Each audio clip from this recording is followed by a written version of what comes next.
जैसा कि आप देख रहे हैं, ग्राम सभा डांगरवल में कंपोजिट विद्यालय में, जो अंग्रेजी माध्यम से संचालित विद्यालय है, और इसी गांव में जन्मे अंतर्राष्ट्रीय एम्पायर अनिल चौधरी हमारे बीच में हैं। और आज वृक्षारोपण आपके द्वारा किया गया है और इस पावन आहुति में आप द्वारा वृक्षारोपण किया गया है। इसके लिए मैं प्रधान अध्यापक मनोज कुमार आपका धन्यवाद करता हूं। भैया, मैं आपसे पूछना चाहता हूं कि विद्यालय में जैसे कि आप अपनी जन्मभूमि पर आए हैं और अपनी जन्मभूमि पर वृक्षारोपण करके इस कैंपस में आपको कैसे लग रहा है? देखो जी, एक बहुत बड़ी जो एनवायरनमेंट है, बहुत बड़ी समस्या है आजकल। अगर हम लोग पेड़ पौधे नहीं लगाएंगे और वो भी ऐसी जगह पे जहाँ पे लगा सकते हैं, तो समझ लीजिए हम कुछ मिस कर रहे हैं। और बहुत ही अच्छा लग रहा है जी। मैं तो पैदा हूँ इस गाँव में, मेरे तो इससे बढ़िया बात क्या है कि मैं यहाँ पे कोई ऐसा काम कर रहा हूँ जिससे और 4 लोग देख के मोटिवेट हों। और अभी जो ऑक्सीजन की प्रॉब्लम चल रही है पेड़ों की वजह से तो है। अगर हम लोग जबरदस्ती की बिल्डिंग से बचें, जहाँ जरूरी है ठीक है बनाना पड़ता है, लेकिन जहाँ जहाँ पौधे लगा सके लगाने चाहिए जी।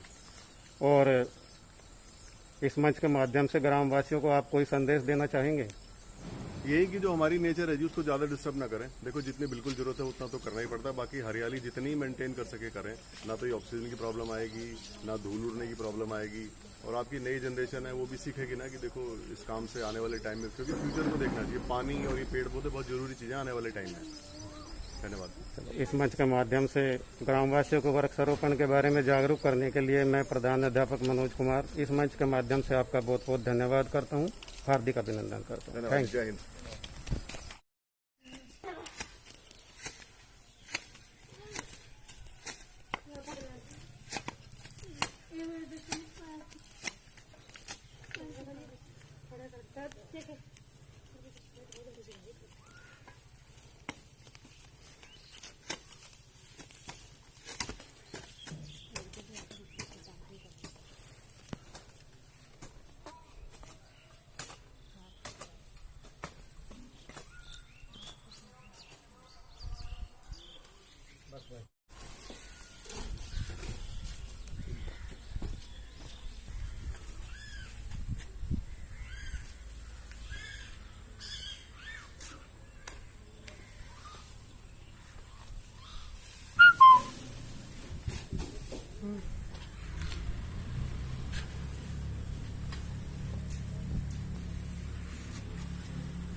वीडियो ले लो।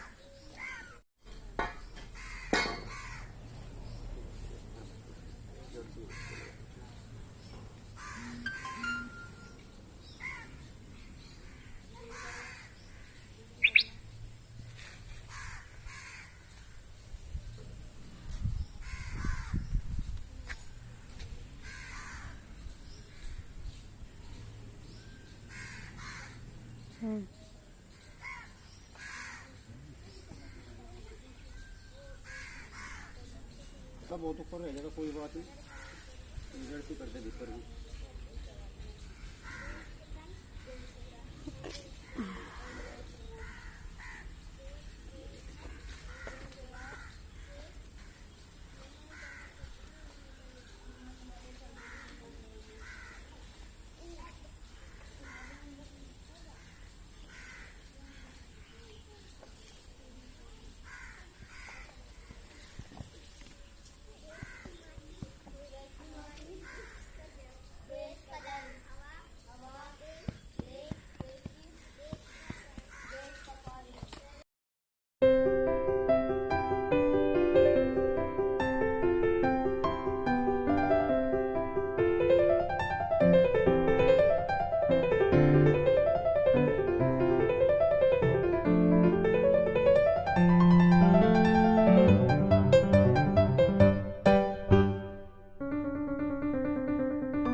के लिए तब गुरुजी ने स्कूल का नाम रोशन करने का काम करा, चाहे जनपद स्तर की बात हो चाहे प्रदेश स्तर की बात हो।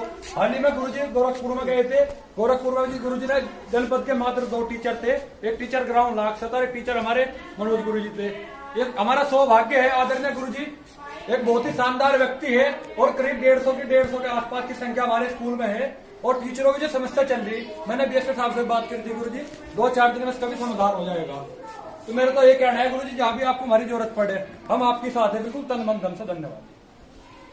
द्वारा हमारे गांव में एक प्राथमिक स्कूल जो इंग्लिश मीडियम हो चुका है कुछ समय पहले, उसमें स्मार्ट क्लास के लिए एक टीवी भेंट किया गया बच्चों को। ऐसा नहीं है कि कहीं भी स्मार्ट क्लास है नहीं, इंग्लिश मीडियम में सरकारी स्कूल में हो नहीं सकती, ऐसा कहीं नहीं दिख रहा। इंग्लिश मीडियम स्कूल सरकारी भी हो गए और स्मार्ट क्लास भी बहुत स्कूलों में लगने लग रही है।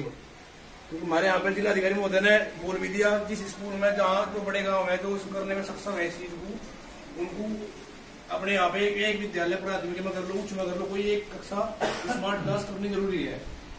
और ऐसा नहीं है कि भाई स्मार्ट क्लास करने से ही बच्चे पढ़ लेंगे। मास्टर जी भी हमारे यहाँ के जो अध्यापक है वे भी पूरी मेहनत कर रहे हैं। और मैं तो अपने गांव का सौभाग्य मानता हूँ कि हमारे यहाँ पे मनोज कुमार जैसे प्रधानाचार्य हमारे गांव को मिले। ऐसे प्रधानाचार्य इस गाँव आसपास भी मुश्किल ही मिलेंगे, जो हमारे गाँव के आसपास स्कूल है उनमें भी मिलेंगे नहीं।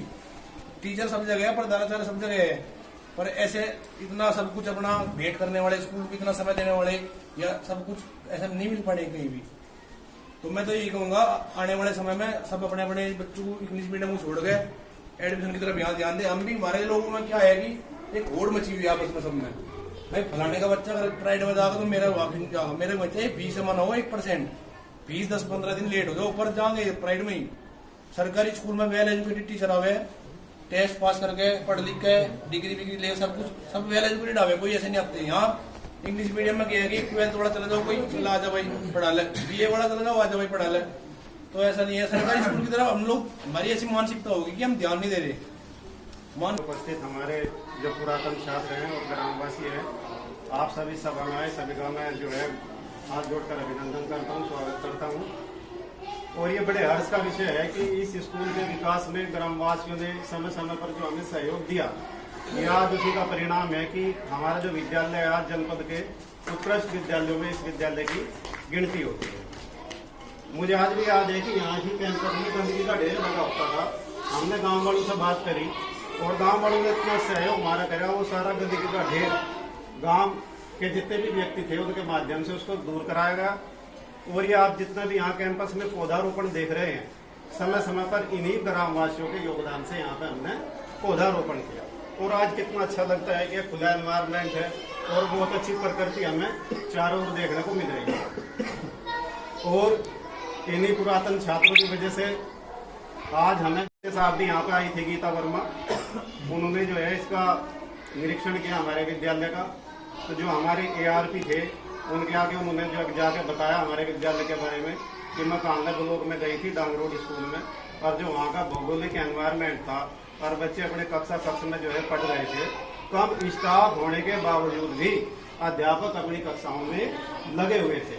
और जितना विकास उन अध्यापकों ने वहाँ किया है, अगर इतना विकास हर एक अध्यापक जनपद शामली का कर दे तो शायद शिक्षा के क्षेत्र में ये जनपद जो है सबसे जो है अग्रसर साबित होगा। तो ये बात हमें हमारे ही ARP के द्वारा बताई गई, तो हमारा जो सर है वो गर्व से एकदम ऊंचा हो गया कि हाँ मतलब जो है कुछ न कुछ हमें अपने कार्य का मिल रहा है। और आदमी कोई ना कोई कार्य करता है, जब वो मान लिया समाज में जाता है तो समाज ही उसका मूल्यांकन करने वाला होता है। अगर हम अच्छा काम कर रहे हैं तो समाज हमारा मूल्यांकन सही तरीके से करेगा, और अगर हम कोई गलत कार्य कर रहे हैं तो समाज उसी तरह से मूल्यांकन हमारा करेगा। तो मैं तो जो है धन्यवाद देना चाहता हूँ ग्रामवासियों का कि समय समय पर आपने जो है बहुत योगदान दिया, और आशा करता हूँ कि आप भविष्य में भी आगे इसी प्रकार से योगदान देते रहेंगे। धन्यवाद। आज कंपोजिट उच्च प्राथमिक विद्यालय डांगरोल में स्मार्ट क्लास का आयोजन किया जा रहा है, जिसके उपलक्ष्य में आप देख सकते हैं स्कूल को किस तरह से सजाया गया है। चारों ओर टीचर्स और बच्चों की मदद से दीवारों पर बैलून लगाए गए हैं, और जिस कमरे में स्मार्ट क्लास का आयोजन किया जा रहा है हम आपको वहां लिए चलते हैं। ये वो स्मार्ट क्लासरूम है जिसका उद्घाटन माननीय खंड शिक्षा अधिकारी कांडला इस लाल के द्वारा किया जाएगा। आइए आपको कमरे में लिए चलते हैं। और ये वो स्मार्ट क्लासरूम है जिसमें 32 इंच की MI LED बच्चों के शिक्षण को मजबूत करने के लिए, ऑनलाइन पाठ्यक्रम से जोड़ने के लिए लगाई गई है।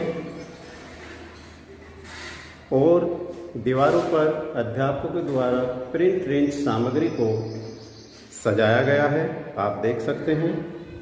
और इधर ये अध्यापकों द्वारा बड़ी मेहनत से ऑनलाइन सामग्री व्हाट्सएप, रीड अलोंग ऐप, आओ सुने कहानी, Diksha app, 100 reading campaign, Prerna UP website, AIR Akashvani channel और दूरदर्शन चैनल आदि के बारे में इस सेल्फी के माध्यम से जागरूक करने का प्रयास किया गया है।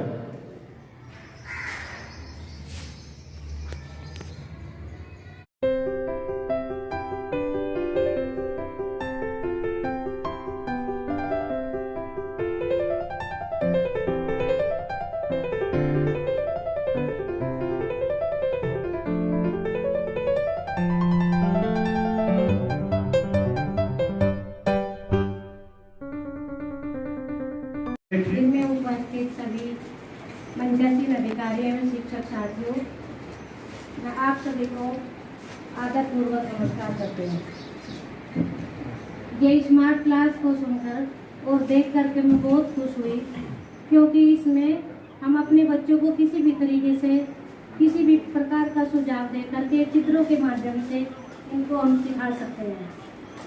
और एक पेन ड्राइव होती है, उसको भर करके अपने पेन ड्राइव के माध्यम से भी हम बच्चों को अच्छे तरीके से कविताएं, कहानियाँ और लोकोक्तियाँ वगैरह दिखा करके सुना सकते हैं और याद भी करा सकते हैं।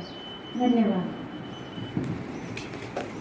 प्रांगण में मनोज जी के द्वारा जो है, प्रदेश स्टाफ के द्वारा जो स्मार्ट क्लास चलाई गई, ये बहुत एक सराहनीय प्रोग्राम है। मनोज जी पहले से ही बहुत कर्मठ अध्यापक हैं। सिंह जी, आज की इस सभा में उपस्थित हमारे माननीय खंड शिक्षा अधिकारी श्री सकलाल जी, इस सभा की अध्यक्षता कर रहे हैं माननीय हमारे परम गुरु श्री रणवीर सिंह जी, भाई आइंद्र प्रधान जी, और हमारे पर पूज्य मास्टर बलवीर सिंह जी, और इस सभा में उपस्थित हमारे शिक्षक संकुल ARP और सम्मानित अध्यापक और अध्यापिकाएं। ये बड़े हर्ष का विषय है कि आज हम इस प्रांगण में उपस्थित हुए हैं और स्मार्ट क्लास का हमने अपने विद्यालय में आयोजन किया है। और ये समय की मांग भी है कि बहुत सारे सरकार के ऐप ऐसे हैं कि बच्चों को हम मोबाइल की सहायता से इतना नहीं दिखा पाते। शुरू की लाइन के कुछ बच्चे देख रहे हैं, बाद के बच्चों तक वो चित्र स्पष्ट नहीं हो पाता और आवाज़ भी इतनी नहीं जा पाती। और LED के माध्यम से, जैसे कि हमारे यहाँ 100 रीडिंग कैंपेन चल रहा है, उससे पहले प्रेरणा ऐप आया था, उसमें भी बहुत सारी एक्टिविटी थी जो बच्चों को ऑनलाइन दिखा सकते थे। और जैसा कि अभी सम्मानित अध्यापक परमिंदर जी ने बताया कि टीचर कम होते हुए भी वो एक तरह से हम सामूहिक शिक्षण उससे करा सकते हैं कि आप किसी भी ऐप को लगाकर छोड़ दीजिए, बच्चे जो है प्रैक्टिस करते रहेंगे, फिर उसी प्रैक्टिस के आधार पर हम उन बच्चों को होमवर्क या क्लास पर दे सकते हैं। ज़्यादा नहीं, जिसे कहा नहीं जा सकता। इस सभा में हमारे कुछ शिष्य जैसे मनोज कुमार जी हैं, योगेश जी हैं और बहुत से हैं, वे भी उपस्थित है। ये मेरे सहयोगी भी रहे हैं। मुझे और ज़्यादा खुशी है, मेरे शिष्य भी रहे, मेरे सहयोगी भी रहे। मैंने कहते हैं स्वर्ग, नरक को स्वर्ग कौन बना सकता है? कोई नहीं, केवल ईश्वर। लेकिन मैंने मनुष्य के द्वारा नरक को स्वर्ग बनाते हुए देखा है। उदाहरण आपके इस विद्यालय का है, गवाह मौजूद हैं, आप भी हैं, अन्य भी हैं। इस विद्यालय की यदि स्थिति पहले देखी किसने? इन्होंने आपने। कहाँ था विद्यालय? यहाँ एक भवन वन के चारों ओर भांग के इतने बड़े बड़े पौधे, पता नहीं क्या क्या क्या। जैसे ही विद्यालय के परली साइड में मैं आया तो मैं एक आदमी से पूछा, भाई मुझे स्कूल में जाना, तो उसने कहा स्कूल ही नहीं गई। अच्छा, रास्ता कहाँ को है? अभी इधर से जाओ। जी गांव के लोग घंटी बजाइए, बात मैं करूँगा। प्रयास हुआ, आप सबका सहयोग मिला, संख्या बनी, विद्यालय की दशा सुधरी, पास पड़ोसी आए, ये भांग खड़ी भाई, इसका क्या होगा? आप लोगों ने खड़ी कर रखी है जी, हाँ बस एकदम ही मान लो। अगले दिन साहब नहीं, और दुर्भाग्य है इस गांव का, नहीं तो यहाँ हाई स्कूल बालिकों का गवर्नमेंट का संस्तुत हो चुका है। यदि खुशी है कि उससे कहीं अधिक और अधिक हो रहा है, तो इसे इन लोगों का प्रयास है, उससे कहीं अधिक और अधिक हो रही है, तो ये मुझे खुशी हो रही है। इनका प्रयास है, मेहनत है। ऐसा लग रहा है शारदा माँ का पावन मंदिर स्वर्ग से कम नहीं है। विद्यालय ने भी देखे होंगे, लेकिन ऐसा कम है हमारे